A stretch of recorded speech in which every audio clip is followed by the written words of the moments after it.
resultados y ven mi pantalla. Buenos días, sí, doctor. Tenemos aquí en la clasificación, ¿no?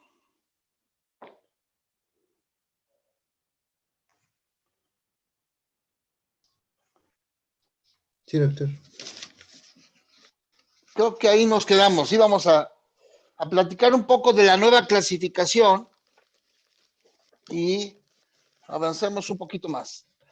Bueno, esta clasificación del 2017 de Fisher, esa clasificación, pues primero empieza por la disminución o los cambios más bien, de los términos. Vean aquí, por ejemplo, acá.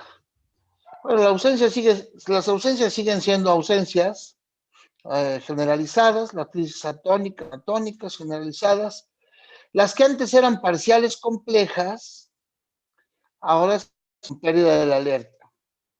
La convulsión, el término convulsión, va a ser sustituido por crisis focales o generalizadas motoras, tónico-clónicas o clónicas, o focales o bilaterales tónico-clónicas. Bien, estos son términos que ya utilizamos, nada más es cosa de quitar la palabra convulsión y ubicar la extensión de la manifestación motora. Así hay muchas otras, el gran mal, que eran las tónico-clónico generalizadas, son las mismas. Por acá las mioclonías son generalizadas, los espasmos infantiles siguen siendo espasmos infantiles, lo que muy principalmente era el pequeño mal son las ausencias. Ahora las crisis psicomotoras son focales con pérdida del conocimiento, pero las parciales simples, que son las contrarias de estas, son focales conscientes. Y bueno, aquí ya hablan de la epilepsia del lóbulo temporal, como las crisis también, con compromiso del estado de alerta, igual que las crisis usadas. Las abreviaturas que se pueden utilizar, y bueno. Este es el primer cuadrito que tenemos que tener cuando nosotros tenemos un paciente que llega a urgencias o a la consulta con crisis. Es muy importante ahora saber el inicio de la crisis, porque el paciente puede llegar, o la mamá del paciente, doctora, mi hijo tiene 14 años y tuvo un ataque, una convulsión, tuvo un ataque. Bueno, pero ¿cómo empezó? Hay inicio focal, quiere decir una sola parte, una descarga en un solo sitio del cerebro. ¿Consciente o no consciente? Lo primero. No, pues si se estaba dando cuenta él que movió el brazo, sacudió el brazo, se dio cuenta. Ah, consciente. O lo movió el brazo, entonces motor, porque puede haber inicio de crisis focal no motora, con problemas más bien sensitivos, emocionales, cognitivos, o compromiso de tener el comportamiento sin que lleguen a ser las ausencias, esas están de este lado, o autonómicos. Por ejemplo, crisis focal, consciente, no motora de vértigo. Pues eso es no motora, nada más es el mareo o el vértigo. O no, doctor, fíjese que empezó a mover el brazo derecho, pero él no estaba consciente. Pues entonces, inicio focal, con pérdida de la conciencia y movimientos tónicos o automatismos, etcétera, todo lo que ven acá. Por acá aparece la crisis hiperkinética, que antes no había crisis hiperkinética y que ahorita vamos a ver un ejemplo. El inicio puede ser generalizado, pierde la conciencia desde un principio. Aquí vienen las crisis que ya hemos visto, tónicas, clónicas, tónicas, etcétera, tónicas. Bien, acá la tónica está acá, mioclónica, atónico, cuando van combinados, espasmos epilépticos. Todas estas son motoras, pero hay no motoras y están encabezadas por las ausencias.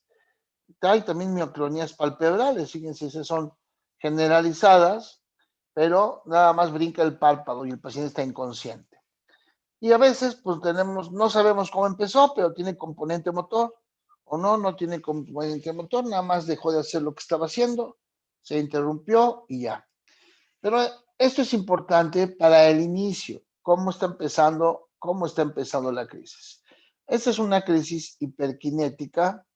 El paciente empieza a hacer con un daño focal y después de eso hace una crisis generalizada. Pero ahí estaba bien. Y entonces el paciente empieza con movimientos que cuando dice, no, esto no parece crisis, porque está más bien inquieto.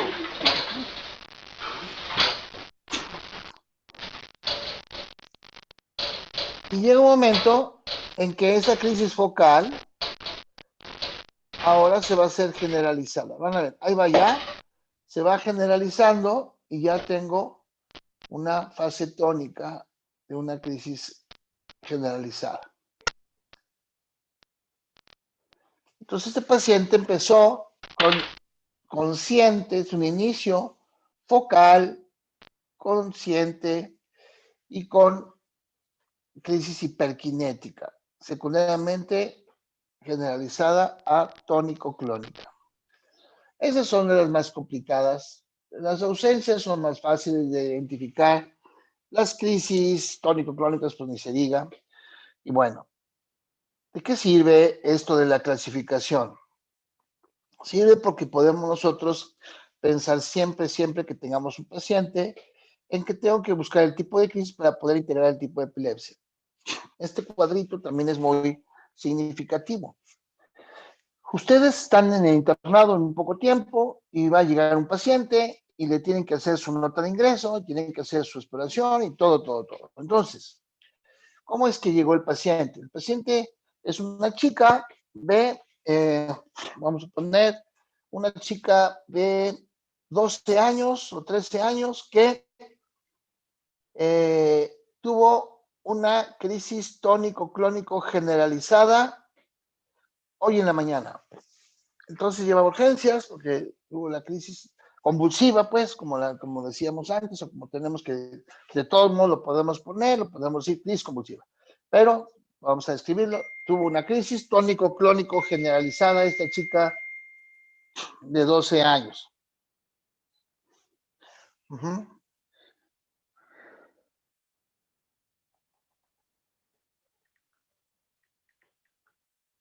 Entonces,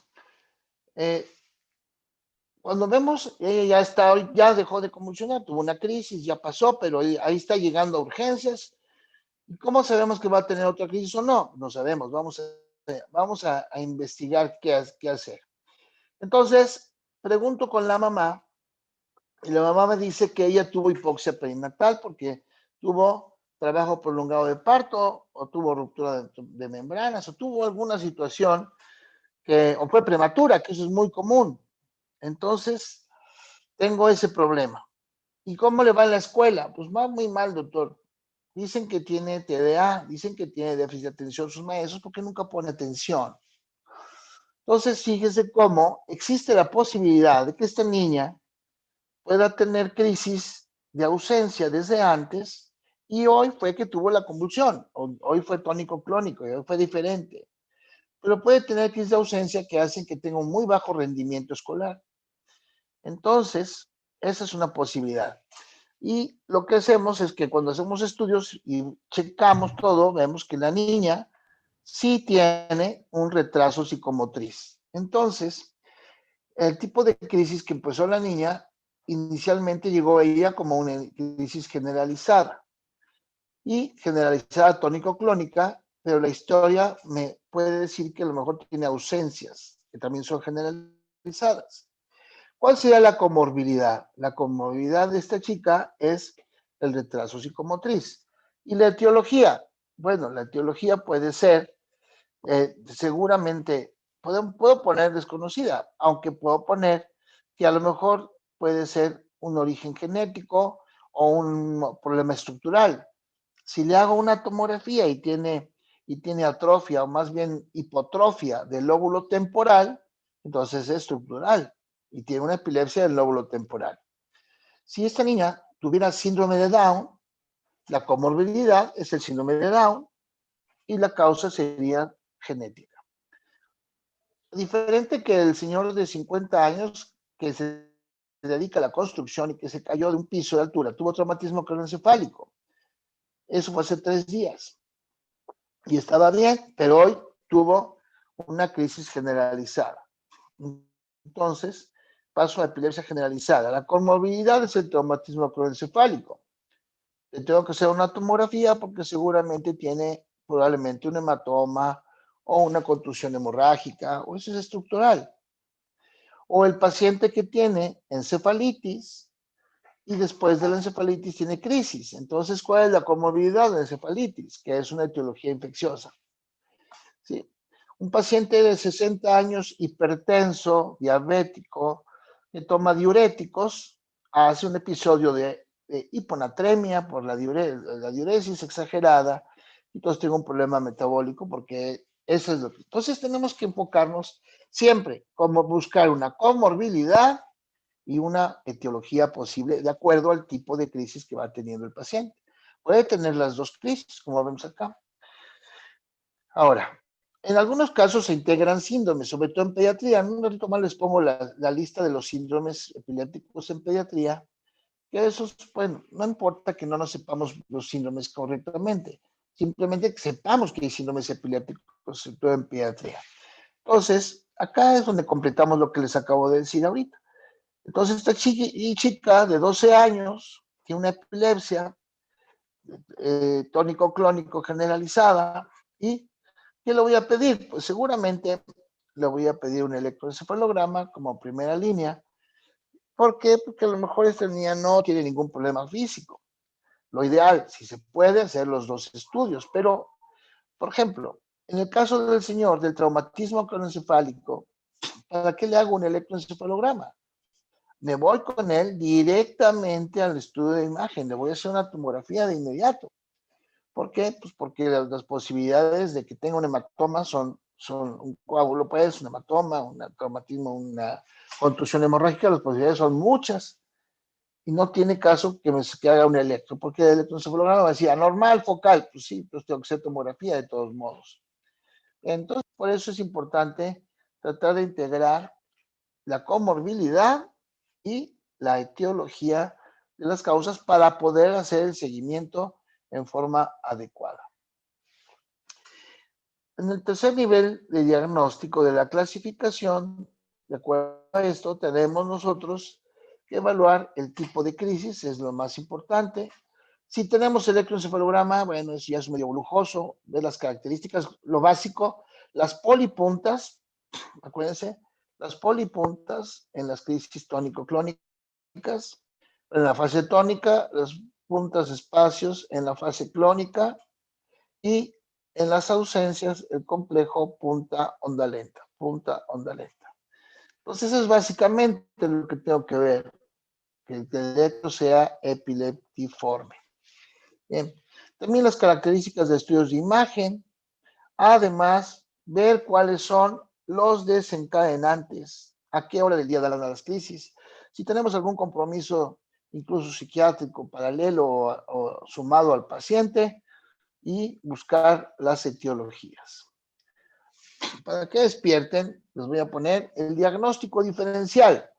Acuérdense que no todo lo que se mueve raro y feo es epilepsia.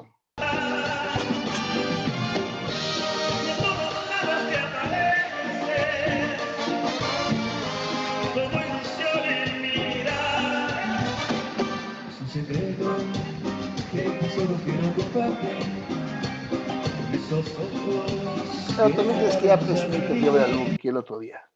Pero no importa. La frecuencia de crisis es muy variable. No podemos decir que un paciente tenga siempre mensual o siempre semanal. Eso es muy variable, dependiendo la etiología y dependiendo cada caso y el control adecuado del medicamento.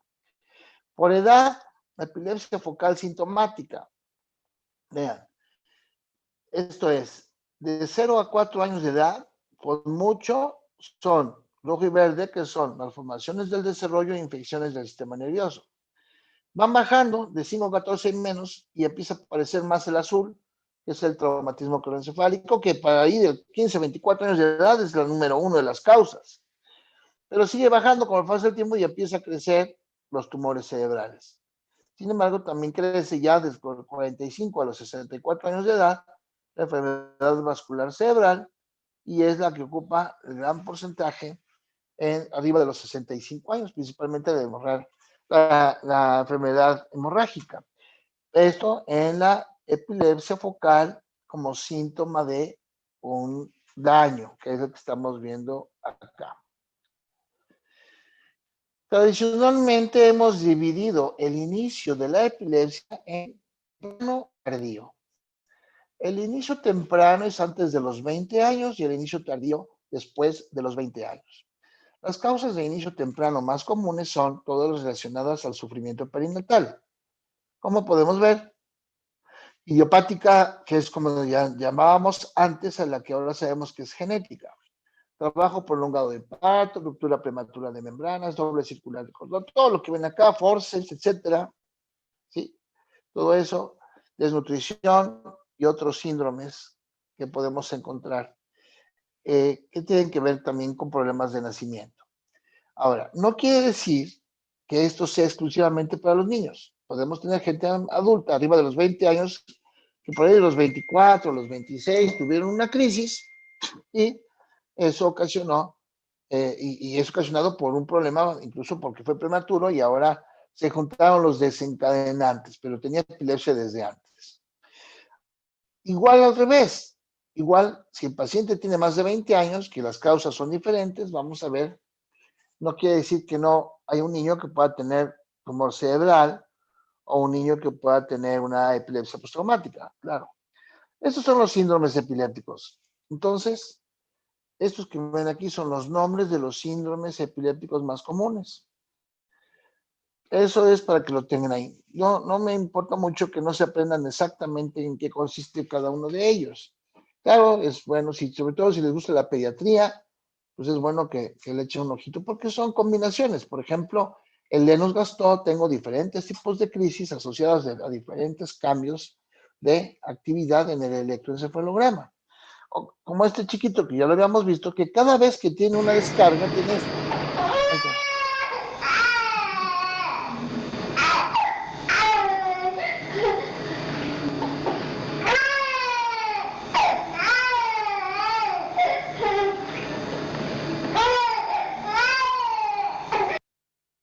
Bueno, en adultos, las causas más frecuentes, ya casi empatadas, la parasitaria, la postraumática y poquitito abajo la causa tumoral.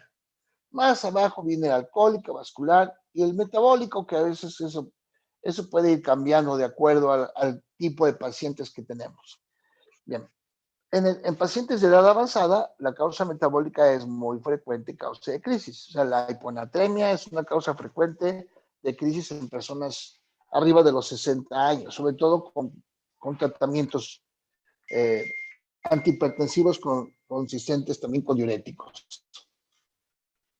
Bueno, los factores desencadenantes de crisis, entonces, disminución del nivel sanguíneo del medicamento, que es la causa más común, es decir, el paciente epiléptico que deja de tomar por alguna razón el medicamento y entonces viene la supresión brusca y viene la crisis. Alteraciones metabólicas, ahí está la hiponatremia, el desequilibrio electrolítico, deshidratación, ayuno prolongado, la hipoglicemia, etc. Cambios emocionales, el estrés, falta de sueño, desvelo es una de las más frecuentes causas de descontrol, estímulos externos auditivos y visuales, ruidos estridentes, ruidos fuertes, luces, cambios visuales, luces, bueno, por eso en el electroencefalograma se pide una prueba con luz estroboscópica. La hipertermia es un desencadenante de crisis en epilépticos, pero la hipertermia puede darme crisis febriles, que se acuerdan, son crisis no epilépticas. Y el dolor también es un desencadenante. De estos, el que vamos a revisar ahorita es precisamente la fotoestimulación, uno de los grandes factores en la actualidad. Con esta pandemia, dentro de lo que ahora ha sucedido es que los chavos se desvelan más. Los chavos ahora tienen casi ya todos el teléfono celular y en la madrugada están ahí chateando, desvelados y con la fotoestimulación, la luz apagada del cuarto. Y de repente les quiere ganar el sueño. Ya me voy a dormir porque ya me estoy durmiendo. Pero si hace 30 segundos estaba totalmente despierto. Lo que sucede es que pueden tener este tipo de crisis desencadenadas por la fotoestimulación.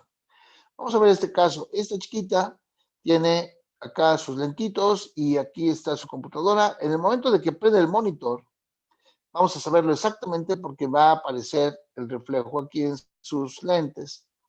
Pero además, en ese momento, como está conectada a un videoelectro, vamos a ver la descarga eléctrica normal y el movimiento involuntario de su cabeza. En la crisis. Regarde bien la télé. Va. Incluso se alcanza a observar que tiene desviación de la mirada conjugada hacia arriba. Pero ahí está la crisis. Es una crisis desencadenada por la fotoestimulación. Acuérdense bien entonces de los desencadenantes. Los desencadenantes son desvelo, ayuno prolongado, luz intensa, sol intenso, fatiga, estrés y supresión de antiepilépticos. Yo agregaría uno más aquí abajo, que serían las infecciones. Hay pacientes con infecciones recurrentes de vías urinarias o procesos gripales o neumónicos que también funcionan como un desencadenante, a veces no necesariamente con la fiebre. Bien. ¿Qué debemos de hacer en caso de una crisis epiléptica? Vamos a poner de las tónico-clónicas, o sea, convulsiva. Observar el fenómeno con detalle. No tratar de contener manualmente el desarrollo de la crisis. Es decir, no tenemos que irnos encima del paciente y apretarlo, agarrarlo porque no se mueva. No. Tampoco colocar objetos en la boca, ni pañuelo, ni compresas, ni abatelenguas, ni nada. Porque los riesgos son mayores que los beneficios. ¿Van a evitar que se muerda la lengua? Pues no necesariamente. Pero sí van a exacerbar, si metemos algo en la boca, el reflejo nauseoso y el vómito, y el paciente puede broncoaspirar y puede morirse ahí. También vamos a provocar lesiones dentarias y velofaringias, que son mucho más severas que morderse la lengua. La mordedura de lengua normalmente cicatriza solita en unos días, no hay necesidad de suturarla, que ni se puede, pero normalmente cicatriza sola. Eso sí, no debemos agarrar al paciente, pero tampoco dejarlo que esté golpeando todo el tiempo con la mesa o con el suelo. Hay que tratar de protegerlo de que no se esté lastimando en la fase clónica, que es la fase de sacudidas. Colocar el cuello y boca en posición lateral, incluyendo el periodo de somnolencia posictal. Hay pacientes que vomitan en el posictal y eso ocasionaría la posible broncoaspiración. Evaluar la función respiratoria, si podemos checar frecuencia cardíaca, presión arterial y ver si neurológicamente tiene algún dato de focalización, si tiene alguna hemiparesia o algo que me pueda indicar algún tipo de lesión previa a la crisis. El interrogatorio a veces no es tan directo, a veces es con los familiares y a veces sí con el paciente, con el limitante que si el paciente pide la conciencia, pues no se sabe cómo, él no sabe qué pasa, no sabe cómo es la crisis, etcétera. Señora, su hijo ya ha tenido estas crisis antes, sí, doctor. Ah, bueno, entonces vamos a ver por qué se descontroló. Tratamos de reinstalar los medicamentos, si es que esa es la causa, la suspensión de los medicamentos o algo, a ver qué pasa. Vamos a buscar desencadenantes y una posible causa de descontrol. No, doctor, fíjese que mi hijo nunca había tenido esto que le pasó hoy, este ataque que le dio hoy nunca lo había tenido. Ah, no, entonces tenemos que interrogar bien, hacer una historia clínica más, averiguar las posibles causas de las crisis convulsivas, los que descontrole la primera vez y prácticamente, si se puede, tomografía, laboratorios básicos y perfil toxicológico que ya casi se está volviendo algo permanente en los pacientes que llegan a urgencias por crisis. Tratamos de definir el origen de la causa y mandarlo a un nivel de especialidad para si es que hay que hacer algún otro proceso o procedimiento diagnóstico o terapéutico. Entonces, bueno, esos son los casos.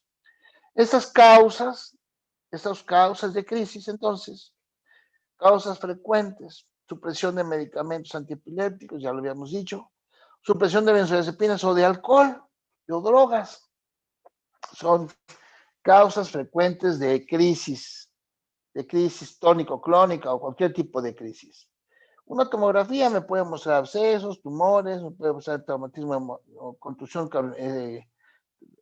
contusión cerebral hemorrágica, cisticercosis, o esto que es común en niños, que sería la disgenesia del lóbulo temporal, Los radiólogos describen esto, un quiste aracnoideo o quiste del lóbulo temporal, pero es un quiste, ¿por qué? Porque esta agüita que está aquí es el líquido cefalorraquídeo que normalmente está, solo que el cerebro, el lóbulo temporal, como no creció, se quedó por acá, le deja un espacio muy grande al líquido cefalorraquídeo. Eso es en la disgenesia del lóbulo temporal, en la epilepsia del lóbulo temporal. Bien, otras causas frecuentes, hiperglicemia, hipotemia, hiponatremia, la preeclampsia, algunos contrastes endovenosos pueden causar crisis, terapia electroconvulsiva que ya no se usa prácticamente, pero la terapia electroconvulsiva se utilizaba en pacientes con esquizofrenia y se provocaban crisis, generalmente tónico-clónicas con una descarga eléctrica así excesiva para bajar precisamente la agresividad, prácticamente no se usa o no se usa ya, y la cisticercosis. Bien, entonces, criterios para iniciar el tratamiento. Vamos a ver, ya están ustedes en urgencias, el paciente convulsionó, la paciente convulsionó, ¿y ahora qué? Ya se le quitó la crisis. ¿Le doy tratamiento? ¿No le doy tratamiento? Tengo que tener un diagnóstico firme. Sobre todo evaluar también el riesgo que tiene el paciente de recurrencia. Eso es importante. No podemos nosotros dejar que se vaya el paciente si no iniciamos un manejo ya permanente, sobre todo valorando el riesgo de recurrencia que vamos a ver ahorita. Valorar las características de la crisis, el tipo de crisis, la frecuencia que da, gravedad, etc. Y esto lo tenemos que informar ampliamente al paciente para que sepa. Tenemos que ser muy comunicadores, no solamente en esta área, en todas. Muy comunicativos con los pacientes, porque ese es el chiste de una buena empatía y de un buen tratamiento. El paciente y los familiares por lo menos sepan qué está pasando y sepan que el medicamento no lo pueden tomar por una semana. ¿Cuál es el tratamiento, el cumplimiento? No puede ser una semana. Tampoco podemos decirle que tampoco podemos decirle que va a ser de por vida, porque eso no lo podemos saber. Vean esta crisis. Qui joue de la musique et ça va se mettre de pique. Un quoi, le dernier? Un quoi? C'est quoi le dernier? Raconte. Hein?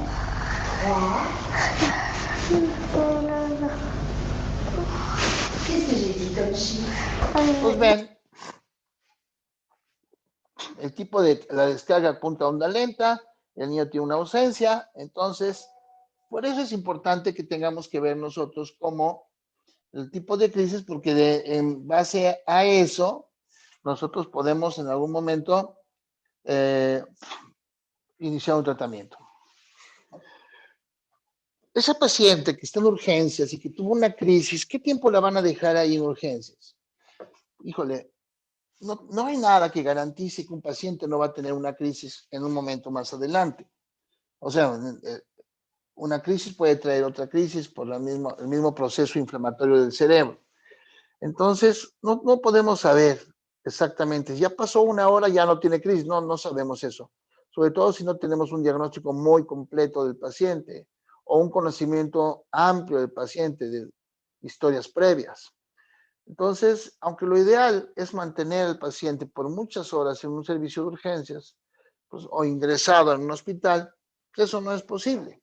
La mayor parte de los pacientes están unas 2 o 3 horas y se van a su casa porque no es posible tener tantos pacientes en un servicio de urgencia y menos en estas condiciones en las que estamos actualmente.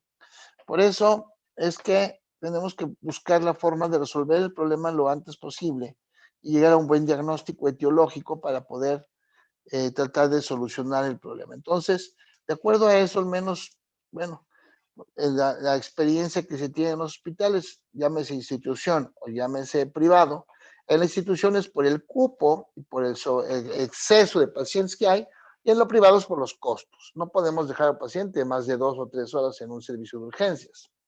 Bien. La mamá de la chica que está con ustedes, pues a lo mejor tiene algunas explicaciones, algunas preguntas. Pero vamos a ver este otro caso, un niño de 3 años que tiene amigdalitis, tiene fiebre, tiene 39 grados y que convulsiona, ¿no? Lo lleva la mamá a urgencias. No, pues ya el niño está bien, ya no convulsionó. La convulsión duró 3 minutos, tónico crónico generalizada, quedó como somnoliento con el posictal, post-crisis, somnoliento un ratito, pero ya pasó 1 hora y media y el chico ya está bien. Chavito, 3 años, ya está perfectamente bien. Entonces, la mamá les hace la primera pregunta. Oiga, doctora, doctor, ¿tiene epilepsia mi hijo? El no rotundo, pues es fuerte, con seguridad. No. Es una crisis febril. ¿Necesita tratamiento antiepiléptico, doctor o doctora? No. Ya como que no es tan rotundo, porque nos hace dudar. Porque dice, oiga, es que doctora, yo quiero que usted me diga por qué. Y si no le damos tratamiento, ¿qué no podrá tener otra vez otra crisis? ¿Y qué pasa? Porque empezamos a dudar un poquito más. Ah, caray. Tiene razón la señora, y si le da otra crisis, aunque es crisis febril. Entonces, tendría que ver hasta con las características de la señora, que sea descuidadona con sus hijos, que tenga varios hijos, que ya hayan sido casos frecuentes de hipertermia o de infecciones recurrentes, no sabemos. Y luego les pregunta a la señora, oiga, doctora, ¿no hay que hacer un estudio, una tomografía o un electroencefalograma? Pues cada vez que nuestra señora nos pregunta algo, cada vez nuestro diagnóstico va perdiendo fortaleza. Es que la crisis febril. Y si lo trato, doctor, ya casi me está convenciendo la señora, sin decírmelo francamente, pero ya me está convenciendo en que le tengo que dar tratamiento. Pero de repente me dice, oiga, y si le doy tratamiento, ¿se previene la esclerosis mesial? La señora evidentemente no sabe qué es esclerosis mesial, pero eso es un daño en el lóbulo temporal que puede ser congénito y que es parte de la etiología de la epilepsia del lóbulo temporal. Si lo trato, doctor, si usted le da medicina, ¿esa medicina no le va a hacer daño después? O si lo trato también, ¿cuánto tiempo le voy a dar la medicina? Doctor, se me olvidó comentarle, mi hijo tiene un primito que tiene crisis, tiene epilepsia, está diagnosticado con epilepsia. ¿Tendrá más riesgo? Después de todas esas preguntas, ya resulta que no sé nada de epilepsia. Entonces, eso necesitamos averiguarlo completamente. Esto vamos a tratar de individualizar y de saber los casos completos. Esas preguntas se las van a hacer y entonces, no, si nosotros fallamos en alguna de estas respuestas, las mismas preguntas me pueden llevar a seguir fallando y voy a terminar cometiendo un error. Por eso es que necesitamos valorar precisamente los factores y hacer unidad clínica y ver antecedentes, cuándo sí le daría tratamiento y cuándo esperaría un poco más. Vamos a ver ahorita algunas cosas en relación al tratamiento de la epilepsia.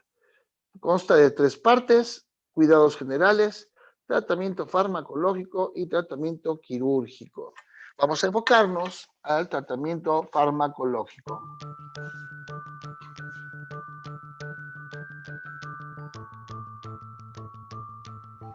La epilepsia es una enfermedad que, bien controlada, permite una vida normal a quienes conviven con ella. La mayoría de crisis epilépticas se pueden controlar con medicamentos. La epilepsia no implica una enfermedad mental. No se transmite por jugar, estudiar, trabajar o simplemente contactar con otras personas. La epilepsia no cambia la apariencia. Puesto que los síntomas principales de la enfermedad son las crisis epilépticas que se manifiestan de manera intermitente, la mayor parte de las personas con epilepsia son capaces de llevar una vida normal. Existen 2 tipos de crisis epilépticas: las crisis parciales y las crisis generalizadas, según se originen en una parte delimitada o en todo el cerebro respectivamente. Crisis parciales. Reconoce los síntomas más comunes: mirada pes, caminar sin rumbo, temblores y habla. En cambio, las crisis generalizadas presentan otro tipo de síntomas: pérdida de conocimiento, contracción o relajación repentina de los músculos y convulsiones. Recuerda, en ambos casos no debes sujetar ni agarrar a la persona. Debes mantener la calma. Intenta retirar objetos peligrosos con los que se pueda golpear. No se debe dejar sola a una persona que ha tenido una crisis y se deben evitar las aglomeraciones a su alrededor. Además, frente a cada importante, no coloques nada en la boca, aflojar la ropa. Y una vez pasada la crisis, pongas de lado a la persona. Es útil medir la duración de la crisis. Las crisis epilépticas no suelen durar más allá de 2. Las personas que conviven con la epilepsia, una vida plena. La mayoría de los niños reaccionan de forma positiva ante el tratamiento antiepiléptico. Por ello, pueden y deben escolarizarse con los demás. Conocer la epilepsia nos hace iguales.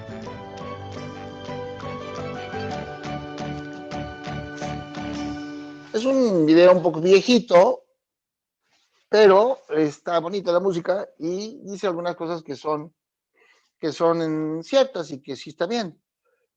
Y que, pues, por lo menos para ver algunos de los detalles de los pacientes, y está bien entenderlo así. Entonces, ¿cuándo vamos a empezar el tratamiento farmacológico? Cuando se han generado y establecido los mecanismos de descarga neuronal anormal, que es una descarga eléctrica normal de grupos neuronales. Las crisis estereotipadas recurrentes, no provocadas, o sea, no estamos buscando la crisis a propósito, sino que salen en condiciones naturales o normales, y entonces es un paciente que tenemos que empezar con tratamiento farmacológico y evaluar sobre todo este último punto, si el paciente tiene una primera crisis, pero cuando tiene altas posibilidades de recurrencia. Aquí está una primera crisis. Y eso lo van a ver ustedes muy frecuentemente. ¿Qué le pasó? Tuvo un ataque, una convulsión. Ah, bueno. Entonces, ¿cuándo tenemos que dar tratamiento en una primera crisis? Tenemos que dar tratamiento de 15 a 60 años de edad con un electroencefalograma anormal. O cuando conocemos la causa es algo físico, algo que está ahí, un tumor, un evento vascular cerebral. Las crisis generalizadas, o por ejemplo que el paciente tenga un trabajo de riesgo. Vamos a suponer, no tiene nada acá, pero es conductor de autobús. No, imagínense. También, si no tiene ninguna patología agregada, en la que no haya problema por los fármacos, pues entonces a ese paciente mejor le doy tratamiento. Pero 15 años arriba de 60, pues es más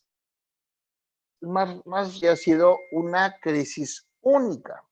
Un electroencefalograma normal, causa desconocida, crisis parciales, o crisis durante el sueño, o si está embarazada o toma algún medicamento, o está con alguna patología en la cual los medicamentos puedan ocasionar referencia, no le damos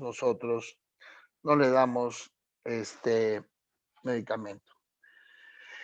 El riesgo de recurrencia, cuando hay una crisis, ¿qué posibilidades tiene que vuelva a tener? Bueno, el mayor riesgo es cuando son epilepsia, síntomas de una lesión. ¿Tiene cisticercos? No, pues ese paciente tiene riesgo de recurrencia. Las crisis focales, electroencefalograma anormal epileptiforme, o tiene además un problema a la exploración, tiene una rigidez de nuca, o tiene hemiplegia, etcétera. No, pues este paciente tiene riesgo de recurrencia. Y eso implica el manejo farmacológico 100%. El objetivo del tratamiento es bajar esa excitación neuronal anormal. Vamos a hacerlo tratando la membrana neuronal, disminuir la producción de descargas repetitivas y reducir la propagación de la misma descarga. Es decir, vamos a actuar disminuyendo el impulso eléctrico anormal. Y eso lo vamos a lograr de 5 formas o con 5 mecanismos diferentes. El primer mecanismo es utilizar medicamentos que inhiban a los canales de sodio dependientes del voltaje. Al bloquear el sodio, entonces disminuirá la descarga. Esta función la tienen todos los antiepilépticos menos estos tres que están viendo aquí. La tiagabina, la etosuximida y el levetiracetam no tienen esa función. Pero todos los demás sí la tienen. El segundo mecanismo son aquellos que potencializan la acción inhibitoria del ácido gamma-aminobutírico, del GABA, que son todos estos, fíjense. Entonces, por ejemplo, la tiagabina sí tiene esta función, pero no tiene esta función. En cambio, por ejemplo, el valproato. Muchos comparten función. El valproato inhibe el sodio porque no está en esta lista, pero además sube el GABA. Oye, el valproato muy bien, tiene ya dos funciones. La tercera función es inhibir los canales de calcio. Órale, aquí está el valproato. Yo cuando sea grande quiero ser el valproato. El valproato, entonces, fíjense cómo algunos medicamentos van tomando fuerza como para ser medicamentos de primera línea o de primera elección. Y algunos no tanto, pero bueno, esa es una de las cosas que tenemos que observar de los medicamentos. La cuarta función son los que son antagonistas del glutamato, lo que quiere decir que bloquea el glutamato y el glutamato no me mete el calcio, entonces también disminuye de esa forma. Acá ya no está el valproato. Entonces, de esta lista puedo elegir el medicamento, el segundo medicamento, que es suficiente. ¿Quién lo va a ir a ayudar? Pues uno de estos. O también uno de estos, que tienen otra función diferente, que es bloquear al canal de potasio dependiente de voltaje. Entonces ya tengo cómo funcionan los medicamentos. ¿Se acuerdan cuando vimos hace unos días la epileptogénesis? Vimos que era por exceso de entrada de sodio, potasio y calcio. El glutamato hacía que entrara más calcio. Y todos esos contra la inhibición, que era por el ácido gamma-aminobutírico, que era el inhibitorio. Entonces, ya tenemos cómo funcionan la mayor parte de los medicamentos. En la sinapsis neuronal, ahí tenemos las diferentes funciones, un poquito más específicas. Hay medicamentos como el topiramato que también comparten 2 o 3 formas diferentes, casi todos, de poder trabajar. Por aquí abajo anda el GABA y entonces el control precisamente de la inhibición está mejorado con el valproato y con algunos otros medicamentos. La historia desde los bromuros, luego el fenobarbital, cómo han venido apareciendo, y actualmente pues tenemos muchísimos, desde el 2000 para acá, hace 20 años tenemos muchísimos más, y se han aparecido otros medicamentos. Es importante valorar dónde está el fenobarbital, por ahí de 1915. La fenitoína la usamos desde 1930. La carbamazepina apareció por los 50 y el valproato por los 60. ¿Por qué ponemos esos 4? Porque esos 4 medicamentos son los que tienen el Seguro Popular, el INSABI, el Seguro Social, el ISSSTE, son los básicos. El medicamento más nuevo es el valproato y es de 1960. O sea, hace 60 años, nació hace 60 años. Por supuesto, hay muchísimos más, muy buenos, pero también más caros, y eso es un problema. Bueno, consideraciones sobre el tratamiento. Los medicamentos no son inocuos, o sea, van a causar problemas. Por eso tenemos que estar checando siempre esa parte. Solo debemos dar tratamiento a los pacientes epilépticos. No hay epilepsia sin crisis clínica. O sea, el electroencefalograma está mal, pero el paciente no tiene crisis, pues no le doy. Explicación adecuada de la receta. Acuérdense, no es por 8 días o 15 días, ni tampoco podemos decir de por vida. ¿Cuáles son los objetivos e inconvenientes? La duración de la terapia y los posibles efectos secundarios, lo que establece una excelente relación médico-paciente. Bueno, vamos a dejarlo aquí, chavalines, para que mañana continúe. Ya terminamos epilepsia, falta poco, pero mañana vamos a terminar, porque hay por aquí una que quiero que lleguemos aquí a esta para elegir el medicamento adecuado en caso de crisis. ¿Alguna pregunta hasta acá? Doctor, buenos días. Disculpe, Hola. ¿existe alguna asociación entre que un paciente presente una crisis como tal febril, bueno, desencadenada por un episodio febril, y que después esta se asocie a que el paciente pueda presentar crisis epilépticas? O sea, de lo que mencionaba me quedé con la duda. A ver, no entendí la pregunta. Si existe una asociación, la fiebre puede ser desencadenante de crisis en pacientes epilépticos, Sí, sí, pero la pero... fiebre, Ajá. ¿sí? Es que no te entendí entonces. A ver, dime, Sí, otra vez. ajá. Es que en una diapositiva usted nos comentaba de las posibles preguntas que nos podía hacer, pues, algún Sí, claro. familiar. Ajá. Si, por ejemplo, un paciente presentaba, una crisis, pero esta que fuera desencadenada por un episodio febril, pero hubiese ¿Sí? la posibilidad de que después este mismo paciente pudiera tener crisis, o que como tal se documentara la epilepsia. Claro, claro. Sí, muy buena tu pregunta, ya te entendí ahora sí. Sí, fíjense cómo es la historia. La historia, la señora esta que hizo las preguntas, llega, es la primera vez que su hijo tiene una crisis convulsiva y tiene fiebre. Entonces, está lleno nuestro mundo de personas así, de que la llevan al niño, ya perfecto. Entonces, por lo que ustedes quieran, cultural o social o no sé, pero resulta que esto es continuo. Después de 3 veces, en un periodo de año y medio, 3 veces el chiquito tuvo fiebre y convulsionó. Cada vez que hay crisis, sobre todo tónico-clónico generalizada, pues hay problemas respiratorios, o sea, deja de respirar el chavalín un ratito. Hay muerte neuronal, hay edema cerebral. Entonces, la cuarta vez llega la señora con el niño porque ya tuvo otra convulsión, pero ahora ya no tiene fiebre. Entonces, un paciente con crisis febriles, cuya causa solo es que el umbral para tener crisis es diferente, lo que habíamos dicho de la epileptogénesis, específicamente lo que habíamos dicho de ese estado hiperexcitable. Entonces, el niño tiene sus neuronitas muy sensibles, entonces tiene fiebre y convulsiona. Pero ese es un factor ese es una crisis febriles.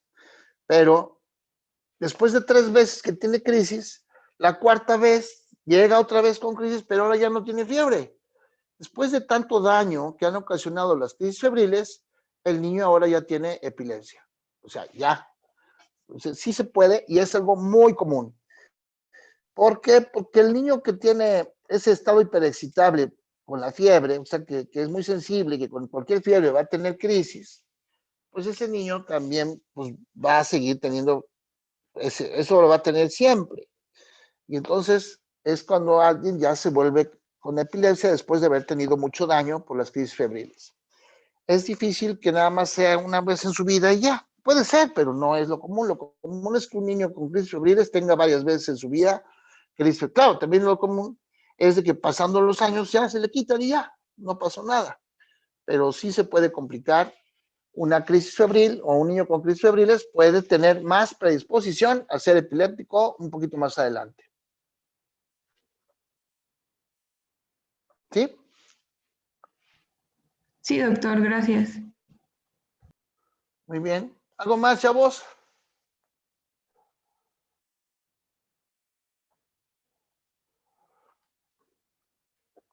Si no, nos vemos mañana. Pórtense bien. Gracias. Gracias, doctor. Dios. Gracias, Doc. Hasta luego, chavos. Cuídense.